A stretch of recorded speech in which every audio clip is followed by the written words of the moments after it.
Hey, what's up everybody, and welcome to week 5 of season 2 of the SBL.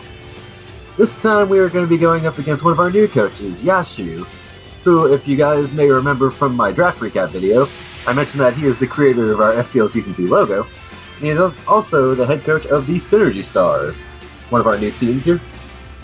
Now I said at the end of the last video that, as of the time of that recording, he was undefeated, but unfortunately since then he has lost his first battle.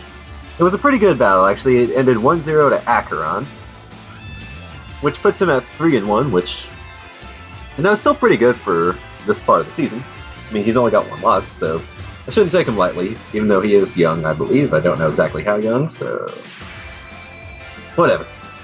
Alright, let's see if I can remember what his team is off the top of my head. He really tried to stay true to his name of Synergy, and his team, I believe, consists of Heatran, Tapu Fini, Superior, Celebi, Guzzlord, who is, for whatever reason, the Z Captain, Meloetta, Gastrodon, Wobbuffet, Throw, Oricorio Baile, which I believe is the fire one, the one that looks like the salsa dancer, and Mega Scizor.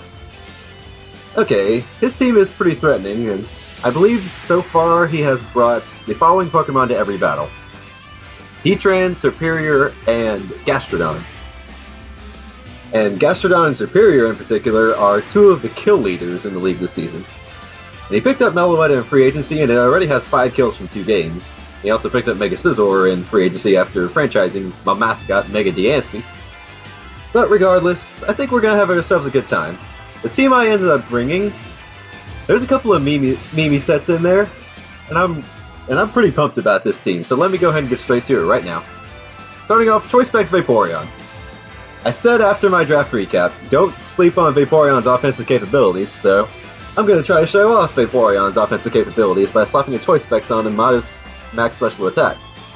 I believe the 200 EVs and HP was just for general longevity, and then the rest was in special defense because most of the threats that Yashu has against Vaporeon are specially based, so I figure, hey, why not? And he's rocking Surf, Ice Beam, HP Grass, and Baton Pass. Those 3 moves, the 3 attacking moves, I felt like that was pretty much good enough neutral coverage against Yashu's team. Surf for stab and stuff. Ice Beam for the likes of Superior, Celebi, and Guzzlord. And HP Grass directly for the Gastrodon, in case he thinks that Gastrodon is going to be a safe switch into Vaporeon. I want to try to get that on a switch if I can. And then Baton Pass is just, you know, Baton Pass, because I didn't really need a 4th move, I don't think, so I just kind of put Baton Pass on there. I guess I could put Heal Bell since I don't have Heal Bell on anything else here. As you guys can see, no Lantern this week for the first time, he's getting a break. So yeah, Vaporeon's pretty straightforward. But that's not even the set I'm most excited about. The set I'm most excited about on this team is our next one, the Togekiss. In a set I call the SSC, the Surprise Scizor Counter. Which, if you don't know what the Babiri Berry is, that is the Steel Resist Berry. And Togekiss's EVs are set up in a way to where, no matter what, well, unless it's crits, that Togekiss will be able to survive 2 bullet punches from an offensive Mega Scizor, no matter what, unless it's a crit. 1 with the Babiri Berry and then 1 regular. And then I'll be able to kill it off with Flamethrower. Maybe set up a Nasty Plot if I feel like it. Is this set completely walled by Heatran? Yes, but I have, like, every other response to Heatran. So yeah, that's Togekiss. I mean, pretty straightforward stuff. Nasty Plot, Air Slash, Flamethrower, Roost. Roost for that longevity, Flamethrower to catch that Scizor off guard. Air Slash for shenanigans, stab and all that. Nasty Plot for boosting. Should be a fun time. Togekiss is pretty straightforward. And I think Togekiss is going to have a pretty good time. This thing's probably also going to be my main switch into that Superior, just because even at +2 or +4 or whatever, however many boosts that Superior gets from Leaf Storm, it is not going to be able to do much to Togekiss. And that even depends on the hidden power he decides to run. Because I believe he has only run 2 attacks on Superior each time so far, with the other 2 attacks being 7 Leaf Seeds. With Leaf Storm and I believe a hidden power, but don't quote me on that if I'm wrong. So yeah, Togekiss, your job is pretty easy and you should have a pretty good time. Actually, your job is not easy. You have to take on a Mega Scizor. Actually, you don't have to, but it's going to be hilarious to see you do that. Regardless, let's go ahead and move on to our Arcanine. who is returning to the team after taking a break last week. We're going with an Assault Vest this time, with 4 attacks and Flash Fire actually, because Arcanine is actually going to be my main switch into the Heatran. Because I have a feeling he's going to run a defensive Heatran because it is his main Stealth Rocker. It might be his only Stealth Rocker. Let me think of that real quick. What else does he have that could get stuff? No, Celebi could also get Stealth Rock. But I don't remember, but I don't think he's brought Celebi once yet. And if he has, it's only been like once or twice, I think. Regardless, Arcanine should do an okay job being able to switch into Heatran depending on what it uses, and we are rocking the Flare Blitz, the Wild Charge, the Extreme Speed, and the Bulldoze. That's speed. What is that speed? Creep. It's Speed Creep something, honestly. Maybe the Meloetta? Yeah, that sounds right. I think I Speed Creep the Meloetta, and I think Garchomp up next is the same speed. So we'll get to that in just a moment. Max attack and then the rest in HP, Flare Blitz for general stab and hitting the Superior and the Celebi for super effective. Wild Charge is for the Tapu Fini. I believe it would be a 2-hit KO from this range depending on the spread he runs. Extreme Speed because priority, and Bulldoze for the Heatran. So yeah, it should be a pretty easy time for Arcanine. Oh yeah, and the Assault Vest is just because the same thing with Vaporeon here. Most of the threats against Arcanine are going to be more special based. So yeah, that is going to be our Arcanine. Let's go ahead and move on to our Garchomp real quick. Nice Yachi Sword Dance set. And I was right, Garchomp does have the same speed, just with a different spread, have a little more HP. And the moves of choice are Earthquake, Dragon Claw, and Poison Jab. Earthquake for general stab, it actually does pretty well against this team as a whole. Dragon Claw for the other general stab, and I believe my only super effective move on my entire roster here that hits the Guzzlord super effectively, which he hasn't actually brought Guzzlord yet, so we'll see. Then Poison Jab is for the Fini as well, and then Swords Dance, I think I could set up on something, maybe like the Heatran, because what kind of Heatran would stay in on a Garchomp, even if it does have HP Ice and a Scarf or whatever? Actually, that could be threatening. Nice Scarf Heatran with HP Ice. Pops my Yachi Berry and being able to KO me. If that happens, oh my lord. But regardless, Garchomp is pretty straightforward. And of course, Ref Skin for the ability, because who needs Sand Veil anyway? Who needs to evade stuff in sandstorms? Alright. Pretty easy stuff for Garchomp. Let's go ahead and move on to the rock of the team, our Mega Aggron. Pretty easy stuff from him. It's a little more specially defensive. The 72 attack EVs are so he could, I believe, Oko Heatran with Earthquake after. No, wait. Pretty sure it's only a max HP Heatran, because I think the defensive spread on Smogon shows that it would have max HP, max speed if it's considered defensive, for whatever reason.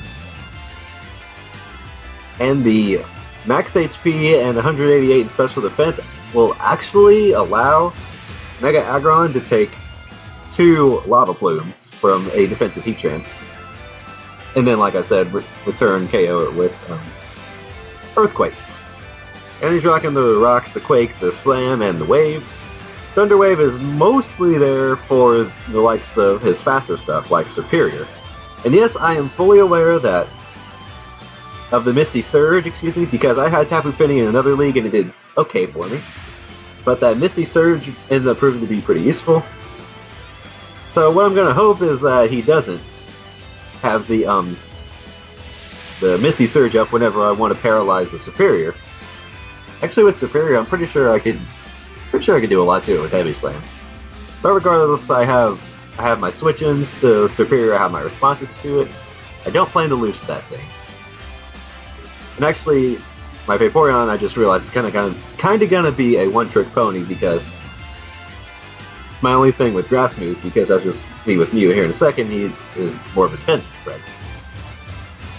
But yeah, let's go ahead and move on to Mew now.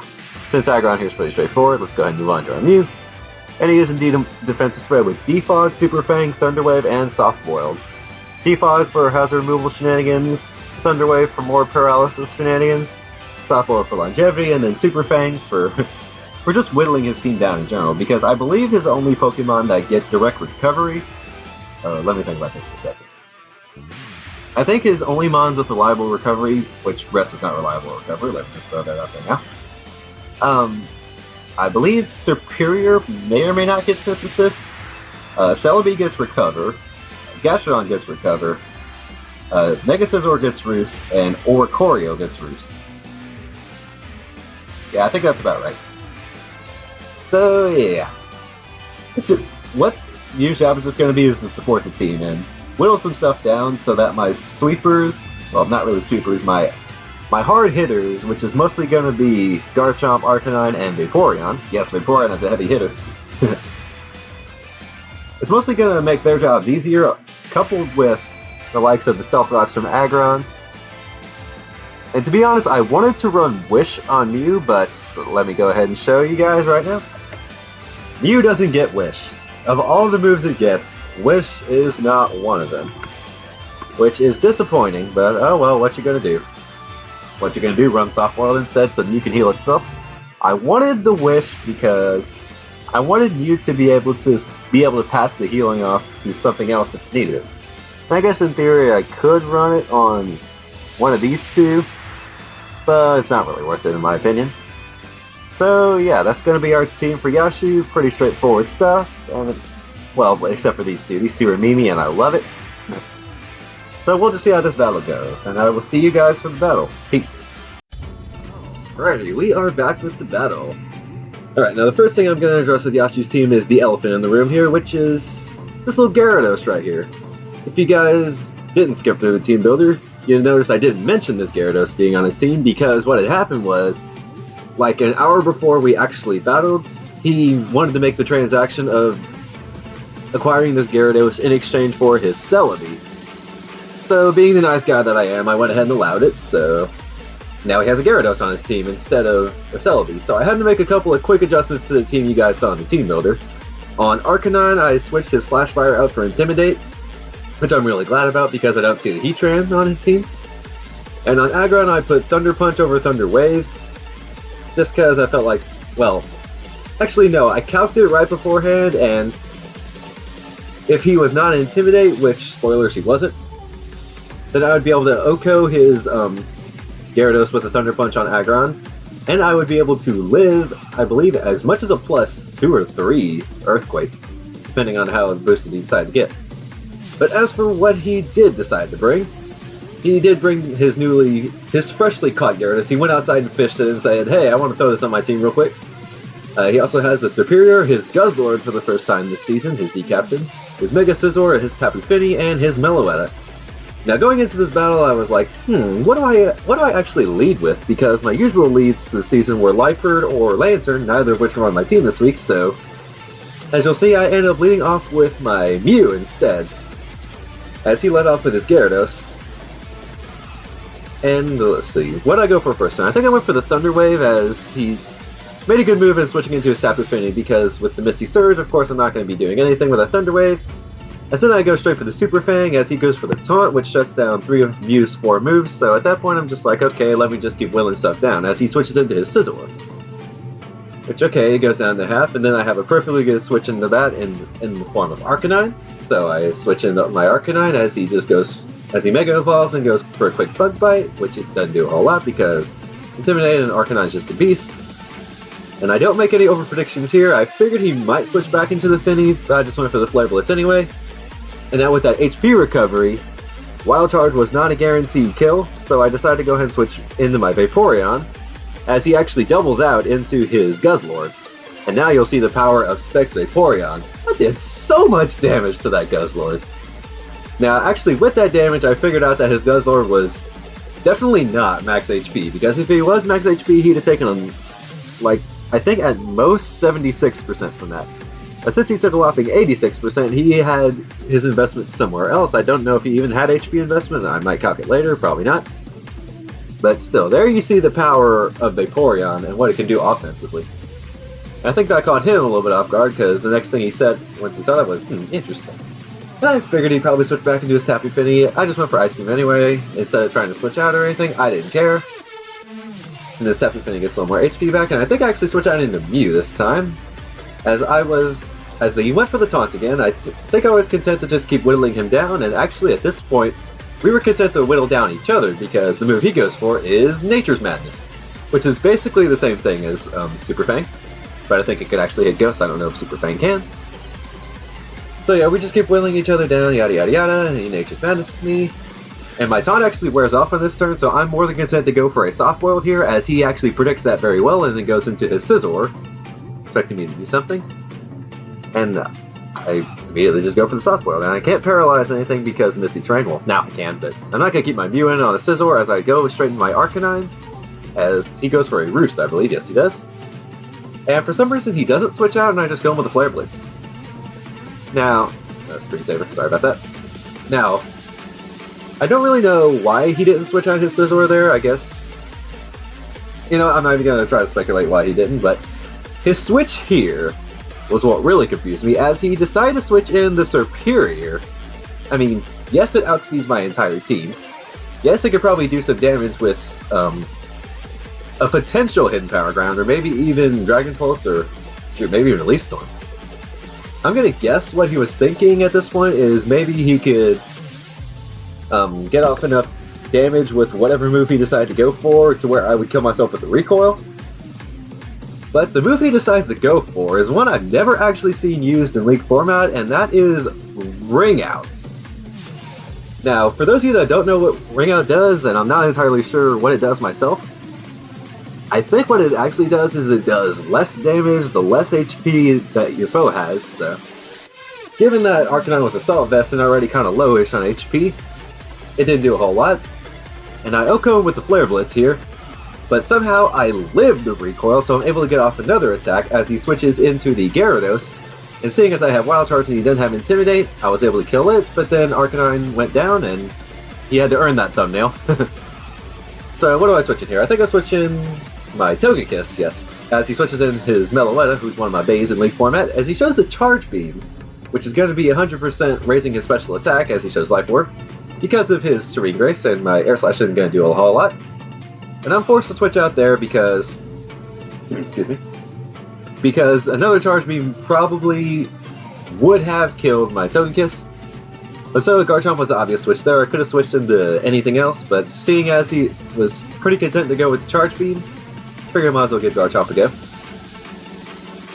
Then I go for the Earthquake, and somehow he actually lives it and is able to get off an HP Ice, but thanks to my Yachi Berry, I'm able to live that. And he dies to his Life Orb, so Garchomp doesn't get the kill there, oh well. Then Yashu gets kind of cute here. He decides to switch in his Guzzlord, but nope, let me switch out into Tapu Fini real quick as he predicts my Dragon Claw correctly. But thankfully, I am packing the Poison Jab, so I just go for that next turn and then kill off the Tapu Fini. And then all he has left is a very weakened Guzzlord, and then I'm able to kill that off with Eeny, Meeny, Miny, Move. Well, I wasn't going to kill it with Swords Dance, but still. And once again, I win a battle 5-0 in the SBL this season. That is my third 5-0 win this season. I need to just slow down and calm down. Now, given what I said last week about Yashu being undefeated at the time of me battling, who was it, Angel? Yeah. This did not look very much like a battle of two very good players, but I think it was just an off day for Yashu. I'll give him the benefit of the doubt because from what he was saying, it sounded like he had a really stressful week. But regardless, I wouldn't necessarily say he played bad, he just didn't play great. But I think he can bounce back. And then next week for us, on the other hand, next week... Oh yeah, let me just point out the fact that Mega Aggron never even got sent out in this battle. Like I said, I need to slow down. Anyways, next week, we got Aggron and the Pittsburgh Steelers, who was undefeated at the time of this battle, but spoilers, as of today, the day I recorded this, he experienced his first loss in the SBL to our Week 7 opponent, Zappe, and his new team, the Florida Flagons. So he may go into the battle against us with a little bit of, I don't know, a little bit of a vendetta because he just lost his first SBL battle, but I don't see it happening. Aggron will probably just prep for me the same way he would prep for any opponent. But regardless, thank you guys for watching, and I will see you guys next week for our battle against Aggron. Oh, and there might be more tourney news in the future, so stay tuned. See you later!